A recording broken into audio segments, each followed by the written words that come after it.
Que la gloire te revienne. Sois béni, Seigneur. Alléluia. Merci, Jésus. Merci, Jésus-Christ. Merci, Jésus-Christ. Merci, Jésus-Christ. Alléluia. Alléluia. Merci, Jésus-Christ. Merci, Saint-Esprit de Dieu. Merci, Saint-Esprit. Merci, Saint-Esprit de Dieu. Gloire, louange, honneur à toi. Merci, Seigneur. Merci. Merci pour ta miséricorde. Merci. Merci pour ta bonté, ta grâce. Merci. Merci, Seigneur. Merci. Gloire, louange à toi, Seigneur. L'honneur et la puissance te reviennent. À toi seul. Ce matin, nous voulons te célébrer et te bénir, Seigneur. Nous te disons merci. Gloire à Jésus. Gloire au Saint-Esprit de Dieu. Gloire au Saint-Esprit de Dieu. À toi la puissance, Seigneur. À toi la gloire, Seigneur. À toi l'action de grâce, Seigneur. Merci Jésus-Christ. Merci Jésus. Merci Jésus. Merci Jésus-Christ. Gloire à toi, Saint-Esprit de Dieu. Merci, gloire à toi, Saint-Esprit de Dieu. Merci Jésus. Gloire et louange à toi, Père. Merci pour ce moment. L'honneur et la gloire te reviennent à toi et à toi seul. Au nom de Jésus, nous disons Amen. Nous disons Alléluia. Alléluia. Mes frères et sœurs, je vous salue au nom du Seigneur. Ce matin, c'est une journée dominicale à laquelle nous parlons constamment de Dieu, constamment de Jésus-Christ, constamment du Saint-Esprit. Mais avant toutes choses, nous voulons réitérer nos condoléances à tous frères et sœurs qui ont perdu de leur pendant ce Covid-19. Nous présentons toutes les familles dans le monde entier. Nous présentons nos condoléances. Nous les souhaitons bon courage, tenez bon. C'est comme ça la vie. Il y a toujours des morts, il y a des naissances. Réjouissons-nous dans toute occasion. C'est pourquoi ayez courage, vous qui avez perdu un être cher.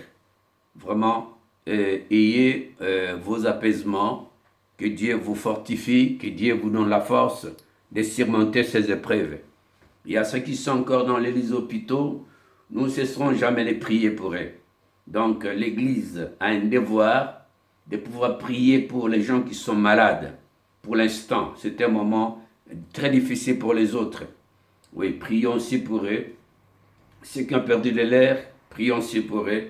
Que Dieu leur fortifie, que Dieu leur donne courage aussi de croire que Dieu est toujours là. Il n'abandonne personne, malgré il y aura des morts. Personne ne restera dans ce monde ici, nous partirons. Nous sommes que des pèlerins dans ce monde. Encore une fois, mes salutations à tout le monde. Aujourd'hui, nous allons parler de quelque chose qui est très important dans la vie d'une personne, dans la vie d'un chrétien, dans la vie d'une chrétienne. Et voire même les non-chrétiens aussi doivent aussi participer à cet événement, à cet avènement du Christ. Parce qu'aujourd'hui, nous allons aborder un sujet qui est vraiment très capital. Nous allons seulement parler de Jésus-Christ, l'ascendance de Jésus-Christ. Nous allons parler de Jésus. Et pourquoi Jésus? Pourquoi parlons-on de Jésus-Christ? Est-ce qu'il est nécessaire de parler de Jésus-Christ? Est-ce qu'il est loyal de parler de Christ? Mais qui est Christ? Qui est Jésus? D'où vient-il Jésus? Qui l'avait promulgué sur la terre? Qui avait envoyé Jésus-Christ sur la terre? Est-ce que Jésus a l'impact dans la vie d'une personne? Quelle est l'importance de Jésus-Christ sur la terre? Et pourquoi Jésus-Christ? Pourquoi pas un autre nom? Pourquoi pas une autre personne? Seulement Christ et Jésus. C'est pourquoi aujourd'hui nous allons voir un peu pourquoi Jésus-Christ est sur la terre. Pourquoi il devient sauveur de l'humanité. Pourquoi il devient garant de l'humanité, de la vie d'une personne. Pourquoi lui-même il est le garant de toutes choses. C'est pourquoi nous allons voir Jésus, quel était son apport dans le monde que Dieu avait demandé à Jésus de le faire. Nous allons prendre un verset biblique dans le livre de Genèse, chapitre 3, verset 15, que maman va lire. Alléluia. Merci Jésus. Merci, j'ai lu au nom du Seigneur. Amen. Genèse 3, verset 15. Je mettrai l'inimitié entre toi et la femme, entre ta postérité et ta postérité. Celui-ci t'écrasera la tête et tu lui blesseras le talon. Amen. Alléluia. Père, bénis cette parole. Que le sang de Christ Jésus couvre cette parole. Au nom de Jésus-Christ de Nazareth, nous disons Amen. Nous disons Alléluia. Alléluia. Ici, la Bible déclare ceci, je reprends comme maman avait dit tout à l'heure. Je mettrai l'inimitié entre toi et la femme, entre ta postérité et sa postérité. Celle-ci t'écrasera la tête et tu lui briseras les talons. Mes frères et sœurs, la Bible déclare ceci dans les temps anciens. Nous parlons de Jésus. La Bible dit, Dieu, il donne l'ordre à Adam et Ève de ne pas manger l'arbre de vie de connaissance. Et voilà qu'ils se sont méconduits, ils ont mangé ce fruit. Et là, Dieu est venu pour donner l'ordre à la femme. Et Dieu dit à la femme, il dit ceci, je mettrai l'inimitié entre toi et la femme, entre ta postérité et sa postérité. Celle-ci t'écrasera la tête et tu lui briseras, tu lui blesseras les talons. Ça, c'est Dieu qui dit au serpent. Dieu maudit les serpents. Ici, nous voyons l'ascendance de Christ. Nous voyons l'ascendance de Christ. Donc la postérité de la femme, c'est Christ. Et la postérité des démons, c'est le serpent. Et là, Jésus, la Bible dit, Jésus, il est l'incarnation du bien. Il a commencé dès le commencement, Jésus-Christ. Donc, il devait écraser la tête. Il devait écraser la tête du serpent. C'est pourquoi Jésus, il est grand dans l'histoire.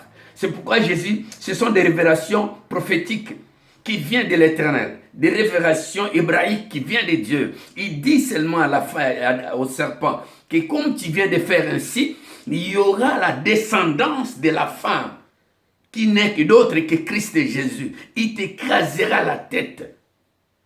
Mes frères et sœurs, si aujourd'hui nous vivons dans la victoire, nous vivons constamment dans la victoire. Vous savez pourquoi? Parce que c'est commencé dans le jardin d'Éden. Christ là, il avait même restauré la vie d'Adam et Ève.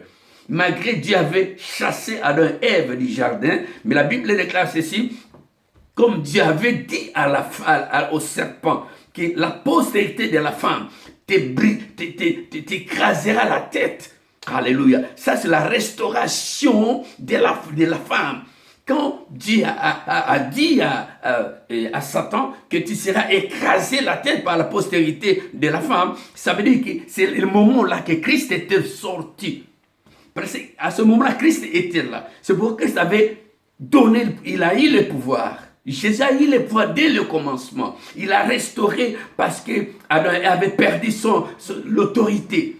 Sur le plan humain, ils avaient perdu toutes ces choses-là. Mais Jésus était venu pour restaurer. Jésus est le restaurateur des brèches. Il a restauré au jardin d'Éden. Il a commencé à restaurer au jardin d'Éden. Il a remis l'autorité. Il a remis les gens, la personnalité. Parce que l'homme avait perdu sa dignité. Il avait perdu son identité. Mais en fait, Dieu restaure l'identité de l'homme. Il dit au serpent, comme tu viens de déchirer l'homme que j'avais aimé, que j'avais donné tout pouvoir, aujourd'hui, l'homme, la postérité de l'homme t'écrasera la tête. Et toi, tu le brises, tu le blesseras. Mes frères et sœurs, c'est Jésus, à ce moment, c'est Jésus, c'était la restauration de Jésus qui était venu là pour restaurer Adam et Ève. C'est la même manière aujourd'hui, nous pouvons être restaurés que par Christ. Jésus est comme il est l'ancien jour. Jésus-Christ, on l'appelle l'ancien jour. Nous parlons de l'ascendance de Christ. L'ascendance de Christ, mes frères et sœurs, c'est très important, Christ. Christ est le commencement. Christ a commencé dès le commencement. Il continue à émerger. Il continue à faire. Il continue à libérer. Il continue à restaurer. Il continue à donner la joie. Jésus restaure encore. Il y a encore de l'espace pour nous qui cherchent Jésus. Il y a encore de l'espace pour Jésus. Mes frères, il y a encore de l'espace. Il y a encore de l'espace. Jésus est là pour toi. Jésus est là pour nous. Il y a encore de l'espace. Jésus est venu restaurer. Christ est venu restaurer. Depuis le jardin d'Éden, il y avait une promesse qu'il avait faite au serpent. Il avait dit au serpent, tu seras écrasé, ils vont t'écraser la tête, la postérité. Mais cette postérité vient que de Christ et Jésus. Nous parlons de son ascendance, Christ et Jésus. Alléluia, gloire à toi, Jésus. Nous parlons de l'ascendance de Christ, mes frères et sœurs. Nous parlons de Christ. C'est lui l'ascendant. Nous parlons de l'ascendant de Christ et Jésus, mes frères et sœurs. C'est très important. Et c'est réalisation. Et quand nous prenons Galates 5:5, maman, tu peux nous lire. Pour voir l'accomplissement de cette prophétie qui avait été parlée dans les temps anciens. J'ai lu au nom du Seigneur Galates 5:5. Qu'est-ce qu'il est écrit? Pour nous, c'est de la foi que nous attendons par l'Esprit et l'espérance de la justice. Alléluia. Galates 5:5. C'est très important, mes frères et sœurs. Galates 5, verset 5. Pour nous, c'est de la foi que nous attendons par l'Esprit. Pour nous, c'est de la foi. De la foi que nous entendons. Et ce que Christ a fait dans ce temps-là, c'était des choses merveilleuses.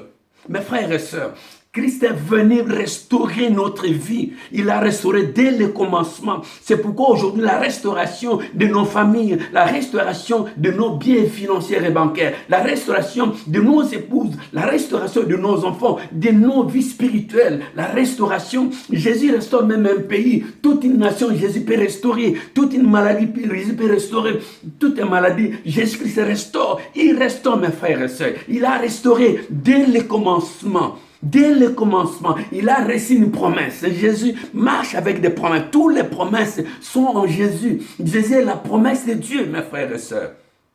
Jésus est la promesse de Dieu, mes frères. Et quand nous voyons sa descendance, parlons un peu, nous voyons, il est maintenant ici de l'humain.